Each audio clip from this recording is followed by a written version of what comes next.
few days ago, we reported about how a food bank in East London was feeding over 1,700 international students a week, with the majority of them from India.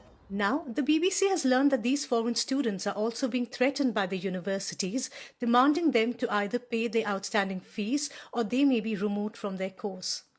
I have done my half of the fee, but remaining half I need to do. So I said my university to for the installment, but they was like simply denied. No, we can't do. You need to pay 4,500. Otherwise, your visa will be affected. University emailed me regarding the fee. I just emailed them and requested for 2 month extension, but they didn't give me anything. I had COVID and they just pressure on me regarding the fee. Even I can't submit my assignment. Finally, I just talk with my friends and like to borrow money from them. So I just pay my fee. A lot of people came here. They showed 9 months living expense and remaining fees. Now, what happens? Like the people who came here, a lot of people didn't get the job due to pandemic. A lot of people lost their job as well. So 9 months living expense, that is already gone. Now the remaining tuition fee which we have left, that is people are surviving now on that. 28-year-old Manoj too was in the same situation but was lucky enough to get help and support. We got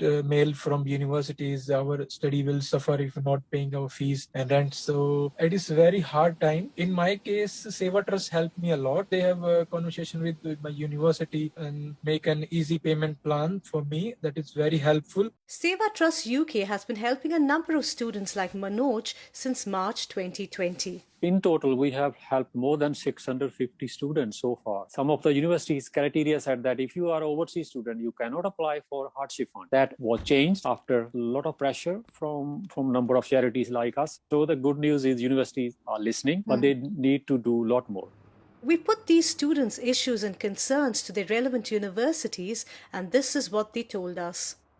University of Bedfordshire said, last spring we quickly became aware that our financial processes and emergency funding needed to evolve and become more flexible in response to the pandemic. This has happened, but we understand the initial delays will have caused distress to some of our students. The university went on to say, we can provide a huge amount of support for international students who are struggling, including a non-repayable COVID hardship fund, laptop loans and care packages with basic essentials for those in financial difficulty.